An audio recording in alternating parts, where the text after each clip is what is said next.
जय हिंद जवानों। Okay classes में आप सभी साथियों का एक बार फिर से स्वागत है।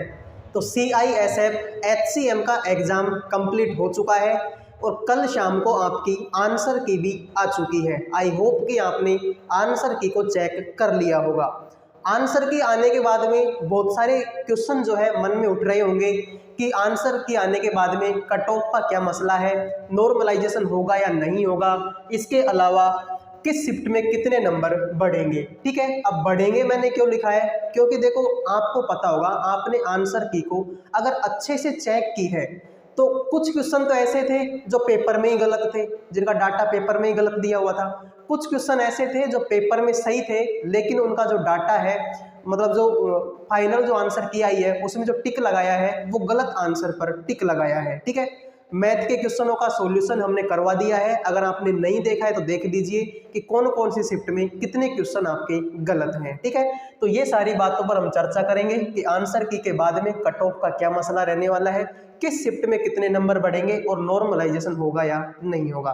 तो सबसे पहले तो बात कर लेते हैं वैकेंसी के डिटेल के ऊपर कि कितने फॉर्म अप्लाई हुए हैं, कितना क्या कुछ हुआ है। ठीक है, तो ये देखिए CISF SCM 2023 कुल वैकेंसी आपकी कितनी थी, 540 थी। वहीं पर इन वैकेंसियों की अगर बात करें तो पिछली बार जो ये वैकेंसी थी वो मात्र कितनी थी, 429 थी। कितनी थी, 429। इस बार बढ़कर कितनी हो गई, 540।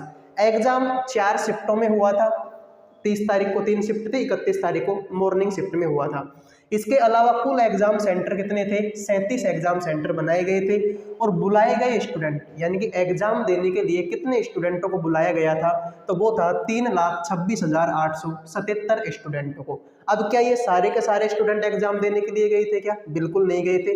इन स्टूडेंटों में से अगर ज्यादा से ज्यादा हम माने तो 2,50,000 से, ठीक है, 2,50,000 से 2,60,000, ठीक है, इतने स्टूडेंट इनमें से एग्जाम देने गए होंगे। ज्यादा से अगर माने तो 2,70,000 आप यहाँ पर मान सकते हो। ठीक है, यानी कि 2.5 लाख से 2,70,000 स्टूडेंट जो है यहाँ पर एग्जाम देने के लिए इसमें से गए होंगे। कितने में से, 3,26,678 स्टूडेंटों में। ठीक है, ये तो कॉमन सी बात है कि हर शिफ्ट में पूरे के पूरे स्टूडेंट एग्जाम देने नहीं जाते हैं। कुछ परसेंट, लगभग 20 से 30% स्टूडेंट जो है ऐसे होते हैं जो एग्जाम देने नहीं जाते हैं। बात करते हैं कट ऑफ के बारे में, या फिर कट ऑफ से पहले अगर बात कर लेता हूं मैं थोड़ी सी पेपर के बारे में। ठीक है, तो देखिए पेपर की अगर मैं बात करूं तो 4 शिफ्टों में एग्जाम हुआ है। ठीक है, 4 शिफ्टों में आपका एग्जाम हुआ है। अब यहाँ पर बात करते हैं फर्स्ट शिफ्ट की, फिर करते हैं सेकंड शिफ्ट की, थर्ड शिफ्ट की, और फिर बात करेंगे इसकी फोर्थ शिफ्ट की। तो देखो बात करते हैं अगर फर्स्ट शिफ्ट की, तो एग्जाम आपने देखा है और हमने पेपर आंसर की आने के बाद में हमने भी पेपर को देख लिया है। तो फर्स्ट शिफ्ट का जो एग्जाम था, फर्स्ट शिफ्ट का जो पेपर था वो ज्यादा हार्ड नहीं था। ठीक है, जीके भी हमने देखी है और मैथ भी हमने देखी है, तो इसको हम इजी लेवल का पेपर मान सकते हैं। अब कुछ स्टूडेंटों को मॉडरेट लग रहा होगा, कुछ को हार्ड लग रहा होगा, वो बाद की बात है। हमारे अकॉर्डिंग अगर बात करें तो फर्स्ट शिफ्ट का जो पेपर था वो इजी था। सेकंड शिफ्ट का जो पेपर था वो ज्यादा हार्ड नहीं था, मॉडरेट लेवल का था। ठीक है, ये तीनों ही पेपर किस लेवल के थे, मॉडरेट लेवल के थे। ठीक है, चौथा पेपर फिर भी इजी टू मॉडरेट इसको मान सकते हैं। ठीक है, बाकी सेकंड और थर्ड शिफ्ट का जो पेपर था वो मॉडरेट लेवल का था। बात करते हैं कि सेकंड शिफ्ट में लगभग आपके 2 से 4 क्वेश्चन गलत हुए हैं। ठीक है, क्या हुए हैं, गलत हुए हैं। कुछ का डाटा पेपर में ही गलत था, कुछ का आंसर की आने के बाद में गलत आंसर पर टिक लगाया हुआ है। वही हाल आपका थर्ड शिफ्ट में है, 2 से 3 क्वेश्चन आपके यहाँ भी गलत हैं। ठीक है, फोर्थ में शायद एक क्वेश्चन गलत है आपका। ठीक है, इस टाइप से आपके क्वेश्चन गलत है और ये पेपर का लेवल है। फर्स्ट शिफ्ट का पेपर आपने भी देखा है, हमने देखा है, इजी लेवल का मान सकते हैं। सेकंड और थर्ड लेवल का शिफ्ट का जो पेपर था वो मॉडरेट लेवल का था। बाकी फोर्थ शिफ्ट का जो पेपर है वो इजी टू मॉडरेट लेवल का था। अब नॉर्मलाइजेशन में जो फायदा मिलेगा वो मिलेगा किसको, सेकंड शिफ्ट और थर्ड शिफ्ट वालों को। ठीक है, ज्यादा फायदा किसको मिलेगा, सेकंड शिफ्ट और थर्ड शिफ्ट वालों को जो है यहाँ पर नॉर्मलाइजेशन में ज्यादा फायदा मिलेगा। कुछ के मन में तो ये डाउट है कि नॉर्मलाइजेशन भी होगा या नहीं होगा। तो देखिए बात करते हैं प्रीवियस ईयर की जो वैकेंसी आई थी, उसमें नॉर्मलाइजेशन का ऐसा कुछ लिखा हुआ नहीं था कि नॉर्मलाइजेशन होगा या नहीं होगा, लेकिन फिर भी जब फाइनल आंसर की आई तो उसमें नॉर्मलाइजेशन हुआ था। तो ये तो बात पक्का मानिए कि नॉर्मलाइजेशन तो यहाँ भी होना पक्का है, ठीक है। तो नॉर्मलाइजेशन तो यहाँ भी क्या होगा, पक्का होगा। अब सेकंड और थर्ड शिफ्ट को जो है ज़्यादा फायदा यहाँ पर देखने को मिलेगा। यहाँ पर पेपर भी थोड़ा मॉडरेट लेवल का था और क्वेश्चन भी क्या हुए हैं, गलत हुए हैं, ठीक है। तो ये बात आप यहाँ पर देख लीजिए। इसके अलावा बात करते हैं तो देखिए कट ऑफ के बारे में। तो ये आपकी प्रीवियस ईयर की कट ऑफ है, ठीक है। तो प्रीवियस ईयर की कट ऑफ आप यहाँ पर देख सकते हैं, हम पहले भी बता चुके हैं। जो जनरल कैंडिडेट है उसकी कट ऑफ 79.94 है, यानी कि लगभग 80 कट ऑफ यहाँ पर किसकी है, जनरल की है, ठीक है। जनरल की जो मेल कैंडिडेट है उसकी कट ऑफ कितनी थी, 80 थी, और फीमेल कैंडिडेट की कट ऑफ कितनी थी, 77 थी। बात करते हैं ओबीसी कैंडिडेट की, तो मेल और फीमेल दोनों की वही कट ऑफ है जो आपकी जनरल कैंडिडेट की है। यहाँ पर बात करते हैं एससी कैंडिडेट की, तो जो फीमेल कैंडिडेट की जनरल और ओबीसी में थी वो मेल कैंडिडेट की है किसमें, एससी कैटेगरी में, और फीमेल कैंडिडेट की है 72, ठीक है। एसटी कैंडिडेट की 73.32 है और फीमेल कैंडिडेट की कितनी है, 65.76।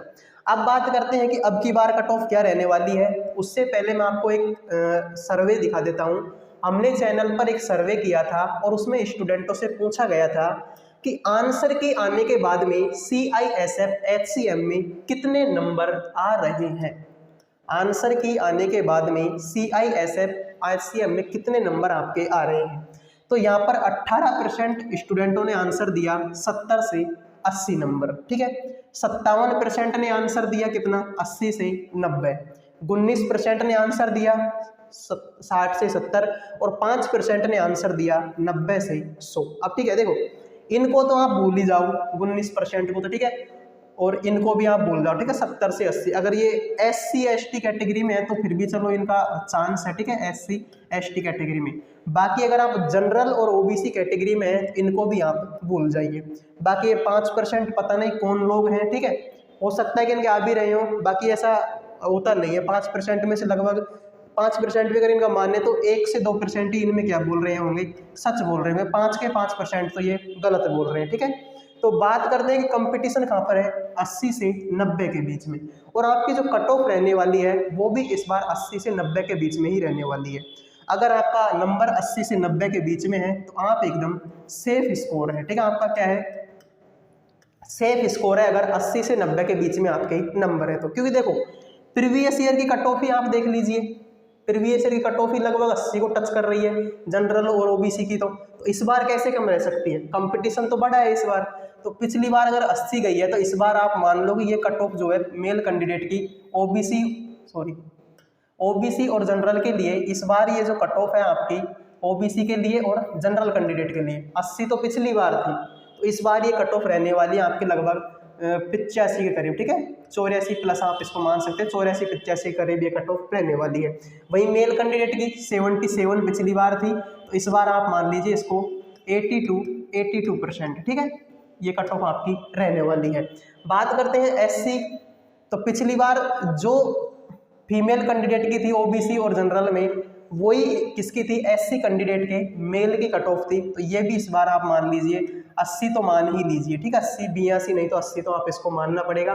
72 है तो ये आपके 75 से मतलब 75 जा सकती है, ठीक है। 72 थी तो कितनी जा सकती है, 75 से 76 आपकी ये जा सकती है SC कैंडिडेट के लिए। ST की पिछली बार 71 थी तो इस बार इसको आप 75 तो करीब मान लीजिए, 74 से 75 ये आपकी रह सकती है। और ये 65 थी तो ये बढ़ के आपकी 68 से 70 हो सकती है। तो ये आपका कट ऑफ का जो मसला है इस बार रहने वाला है, ठीक है। तो स्टूडेंट के सर्वे के आधार पर भी हमने बताया है आपको, ठीक है। तो हमने कुछ भी हमारी तरफ से नहीं बोला है, जो स्टूडेंट ने बोला है आपने भी खुद ने भी देखा होगा। 57% स्टूडेंट ऐसे थे जिन्होंने टिक किया था किसके ऊपर, 80 से 90 के बीच में। तो कट ऑफ तो इस बार ये मान लीजिए कि 80 से 90 के बीच में ही रहने वाली है, ठीक है। तो ये था कुछ ऐसा वीडियो, फालतू में आपको ये गुमराह नहीं करेंगे कि नहीं कट ऑफ तो 70 जाएगी, आप खुश हो जाओ और फाइनल रिजल्ट आए तब आपके घर में दुख हो, ठीक है, आपके दिल को भी ठेस पहुंचे, तो ऐसा कुछ नहीं है। बात थोड़ी कड़वी है लेकिन कट ऑफ तो 80 से 90 के बीच में ही रहने वाली है। तो ये था आज का वीडियो, आई होप कि आपके लिए हेल्पफुल रहा होगा। इसके अलावा भी आप कमेंट भी कर सकते हैं कि आपकी कट ऑफ इस बार कितनी, मतलब आपके नंबर इस बार कितने आ रहे हैं। तो मिलते हैं नेक्स्ट वीडियो में, तब तक के लिए जय हिंद जय भारत।